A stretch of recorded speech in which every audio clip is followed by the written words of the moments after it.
Livro O Pecado da Licenciosidade, Ellen Goldwhite. Capítulo 8. Elevando a norma. Deus tem uma lei, e ela é o grande padrão de justiça. Todo aquele que presumiu sobre a misericórdia de Deus e praticou a iniquidade será julgado segundo suas obras. Deus advertiu a cada um a abandonar toda a iniquidade.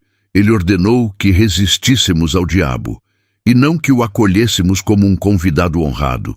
Chegou o momento em que Jerusalém está sendo vasculhada como se fosse com lâmpadas acesas. Deus está investigando o caráter, avaliando o valor moral e pronunciando decisões sobre casos individuais. Talvez ainda não seja tarde para aqueles que pecaram serem zelosos e se arrependerem. Porque a tristeza, segundo Deus, opera arrependimento para a salvação, que não traz pesar, mas a tristeza do mundo opera a morte. Esta é uma tristeza enganosa, sem virtude real. Não há nela uma verdadeira compreensão do caráter agravante do pecado, apenas um pesar e arrependimento pelo fato de o pecado ter sido exposto aos outros. Por isso, nenhuma confissão genuína é feita, exceto pelo reconhecimento das falhas que vieram à tona e não podem ser negadas. Essa é a tristeza do mundo, que opera a morte e apazigua a consciência, enquanto o pecado ainda é acariciado e continuaria sendo praticado se houvesse oportunidade e não fosse descoberto. Porque quanto ao que é justo, o mesmo que tivestes tristeza, segundo Deus, que cuidado produziu em vós, sim, que apologia, sim, que indignação, sim, que temor, sim, que grande desejo, sim, que zelo, sim, que vingança. Em tudo mostrastes estar puros neste negócio. Aqui vemos o dever que recai sobre a igreja de lidar com aqueles cuja conduta é completamente contrária à luz que receberam. O povo de Deus se posicionará sobre a Bíblia ou será pior do que os incrédulos, dando argumentos para que esses indivíduos desonrem Cristo e a verdade, porque não obedecem às reivindicações do Evangelho com fé e obediência por meio de uma vida irrepreensível e de um caráter santo. Aqueles que afirmam possuir a luz da verdade não têm cumprido as condições sobre as quais se baseia o cumprimento das promessas, nem têm se mostrado dignos da graça de Cristo. O caráter e o serviço da igreja devem estar de acordo com os talentos recebidos. Sua fé e obediência devem ser proporcionais ao que o fiel aprimoramento de sua luz e oportunidades teria permitido alcançar em elevação moral e espiritual. Mas muitos, não poucos, mas muitos, têm perdido seu zelo espiritual e sua consagração, afastando-se da luz que continuamente brilhava cada vez mais intensamente, recusando-se a andar na verdade, porque seu poder santificador sobre a alma não era o que desejavam. Poderiam ter sido renovados em santidade e alcançado o elevado padrão que a palavra de Deus exige, mas a condenação está sobre eles. Muitos ministros e muitas pessoas estão em trevas. Perderam de vista o líder à luz do mundo, e sua culpa é proporcional à graça e à verdade que lhes foram reveladas abundantemente e de forma poderosa. Deus convoca seu povo a elevar o padrão. A igreja deve mostrar seu zelo por Deus ao lidar com aqueles que, ao professarem grande fé, têm envergonhado Cristo publicamente. Eles comprometeram a verdade. Foram sentinelas infiéis, trouxeram reprovação e desonra à causa de Deus. Chegou o momento de empenhos sérios e vigorosos para purificar a igreja da lama e da impureza que tem maculado sua santidade. A igreja de Cristo é chamada para ser um povo santo e poderoso, um nome e um louvor em toda a terra. Abriu-se uma fonte para Judá e Jerusalém, para lavar toda a impureza e pecado. Há um espantoso retrocesso entre o povo de Deus, ao qual foi confiada a verdade sagrada e santa. Sua fé, seu serviço, suas obras devem ser comparados ao que teriam sido se seu caminho tivesse sido continuamente para cima e para frente, de acordo com a graça e a verdade santa dadas a ela. Nessa balança do santuário, Os membros individuais da igreja cristã serão pesados. E se seu caráter moral e estado espiritual não corresponderem aos benefícios e bênçãos conferidos a ela, será considerada deficiente. Se o fruto não aparecer, então Deus não é glorificado. Lembra-te, portanto, de onde caíste, arrepende-te e pratica as primeiras obras. Senão, brevemente virei a ti e removerei o teu candelabro do seu lugar, caso não te arrependas. Apocalipse 2:5. Aquele que se afastou de Deus parece estar alheio à verdadeira condição de seu estado espiritual. O candelabro foi removido do seu lugar. Convoco todos os que estão descansando indiferentes em seu atual estado de morte espiritual para despertar e ressuscitar dos mortos, e Cristo lhes dará luz. Muitos descansam tão contentes, como se a nuvem de dia e a coluna de fogo à noite estivessem os abrigando e guiando. Muitos professam conhecer Deus e ainda assim o negam com suas obras. Eles se consideram parte do povo peculiar e escolhido de Deus, que recebeu uma mensagem solene e especial confiada a eles para santificar suas vidas e dar ao mundo, e ainda assim o poder da verdade é pouco sentido ou manifestado em nosso meio em obras zelosas para Deus.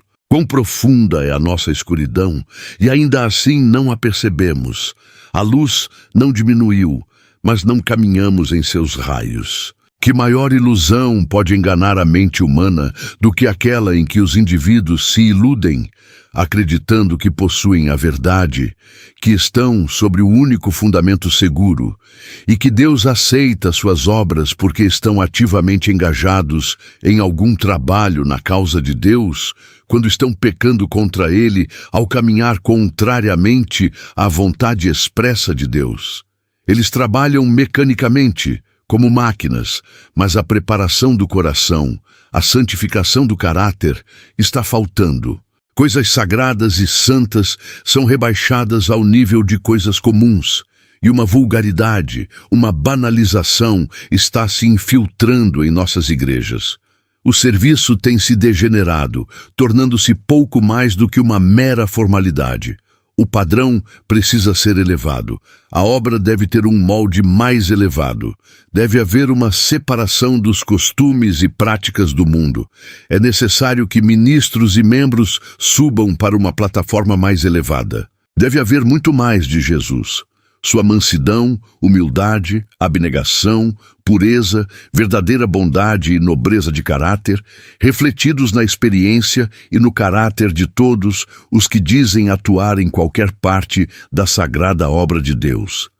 Que a palavra de Deus seja o guia e a regra de vida. Que essa palavra, com suas ordens reveladas, seja obedecida. Deus chama cada pessoa a empregar plenamente suas capacidades como alguém responsável para cumprir fielmente sua vontade claramente revelada. Se você agir assim, isso será claramente perceptível. Enfrentar seus próprios defeitos inerentes de caráter que lutam contra o avanço espiritual é prova de que você está cumprindo sua parte na obra. Que ninguém diga que está preso a sentimentos inapropriados, a vínculos indevidos ou a um amor ilícito do qual não consegue se libertar. Isso é uma ilusão. Você nutre o mal. Você o fortalece. Você o ama mais do que ama a verdade, a pureza e a justiça. Você não busca a ajuda divina para romper com associações prejudiciais e perigosas. Submete-se passivamente a um caminho de maldade, como se não tivesse livre arbítrio.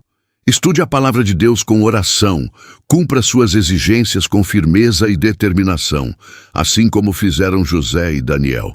Apegue-se à ajuda que Deus prometeu a você. Deus obrigará você a obedecer. Ele forçará sua vontade? Nunca. O Senhor lhe concedeu faculdades, inteligência e razão. Ele enviou do céu seu Filho unigênito para abrir o caminho para você e colocar à sua disposição a imortalidade. Que justificativa você pode apresentar a Deus por sua fraqueza, desobediência, impureza, pensamentos malignos e más ações?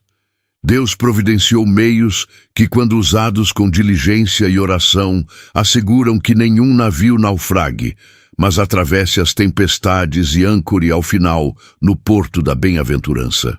No entanto, se desprezarmos e negligenciarmos esses recursos e privilégios, Deus não realizará um milagre para salvar nenhum de nós, e estaremos perdidos, assim como Judas e Satanás. Não pense que Deus realizará um milagre para salvar aquelas almas fracas que nutrem o mal e praticam o pecado, nem que algum elemento sobrenatural será introduzido em suas vidas, elevando-as automaticamente a um nível mais elevado, onde o trabalho será relativamente fácil, sem esforço, luta ou necessidade de crucificar o eu.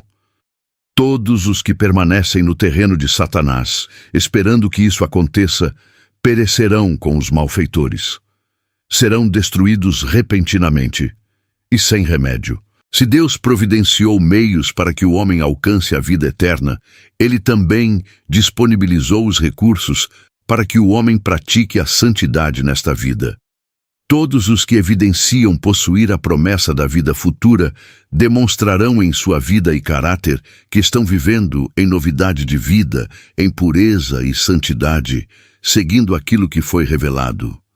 O caminho para o céu foi aberto a um custo infinito para o Pai e o Filho. Estamos individualmente trilhando esse caminho e cumprindo as condições? Você está nesse caminho? Está seguindo o líder, a luz da vida? Há uma eleição de indivíduos e de um povo, a única eleição encontrada na palavra de Deus, onde o homem é eleito para ser salvo. Muitos têm olhado apenas para o fim, acreditando que estão certamente eleitos para desfrutar da bem-aventurança celestial. Mas essa não é a eleição revelada pela Bíblia. O homem é eleito para trabalhar sua própria salvação com temor e tremor. É eleito para vestir a armadura, lutar o bom combate da fé e usar os meios que Deus colocou ao seu alcance para lutar contra toda cobiça impura, enquanto Satanás joga o jogo da vida por sua alma. É eleito para vigiar em oração, buscar as Escrituras e evitar entrar em tentação. É eleito para manter uma fé constante. É eleito para obedecer a toda palavra que sai da boca de Deus, não sendo apenas ouvinte, mas praticante da palavra. Essa é a eleição bíblica. Receber grande luz e privilégios, como os príncipes de Israel que subiram ao monte, tiveram o privilégio de comungar com Deus e habitar na luz de sua glória. E ainda assim pensar que podem pecar e corromper seus caminhos diante de Deus, continuando como se estivessem fazendo a vontade de Deus, acreditando que Ele não levará em conta seus pecados devido às honras recebidas, é uma ilusão fatal. A grande luz e os privilégios concedidos exigem um retorno de virtude e santidade correspondente à luz recebida. Qualquer coisa aquém disso, Deus não aceitará. Mas essas grandes manifestações de Deus nunca devem induzir à segurança ou à negligência. Elas nunca devem servir de licença para a libertinagem ou levar os que as recebem a pensar que Deus não será criterioso com eles, porque acreditam que Ele depende de suas habilidades e conhecimentos para desempenhar um papel na grande obra. Todas essas vantagens concedidas por Deus são meios para infundir ardor no espírito, zelo nos esforços e rigor na realização de sua santa vontade. Meus irmãos, vocês cruzam os braços, caem em práticas malignas e depois esperam que Deus realize um milagre para transformar seus caracteres e obrigá-los a serem homens puros e santos. Vocês se colocarão deliberadamente em tentação, esperando que Deus intervenha para controlar suas mentes e inclinações, impedindo que sejam corrompidos. Abrigarão a víbora em seu seio, esperando que Deus lance um encanto sobre ela, para que não os envenene com seu ferrão mortal. Beberão veneno, esperando que Deus forneça um antídoto. Embora, sob a direção de Deus, devamos utilizar os meios disponíveis para a salvação de nossa alma, não podemos depender exclusivamente de nossos próprios esforços, acreditando que isso será suficiente para nos salvar. Embora devamos nos empenhar com todo o coração, alma e força, tudo deve ser realizado por meio de Jesus e em sua dependência. Mas a verdade, como é em Jesus, precisa ser trazida para o coração e para a vida, para o lar e para a igreja. Deus usará os canais que Ele providenciou para o fluxo de sua graça. Se meus irmãos fossem homens, segundo a medida de Deus, ocupando seus lugares no grande tecido da humanidade, reconhecendo que são parte do grandioso plano divino na criação e na redenção. Sejam apenas homens de verdade, e já terão dado um passo decisivo para serem cristãos. Os recursos foram providenciados e ninguém terá desculpa para o pecado. Se vocês não conseguem vencer, há motivos para isso. Vocês não obedecem à vontade revelada de Deus, não oram, não se esforçam, não lutam contra maus hábitos e pensamentos impuros. Vocês são mais fortes que Deus? Podem, ousam contender com o Eterno? Se vocês não são capazes de resistir aos juízos de Deus, nem à sua vingança, então não continuem mais em seus maus caminhos. Levantem-se e enfrentem Satanás. Façam algo e façam agora. Arrependam-se agora, confessem, abandonem o pecado. Um dia de fogo e tempestade está prestes a irromper sobre o mundo. Alinhem suas vidas às diretrizes claras e simples da palavra de Deus. Busquem a ajuda do Espírito de Deus por meio da oração e da vigilância, e vocês serão mais que vencedores por meio daquele que nos amou. Leia 1 João 4:10.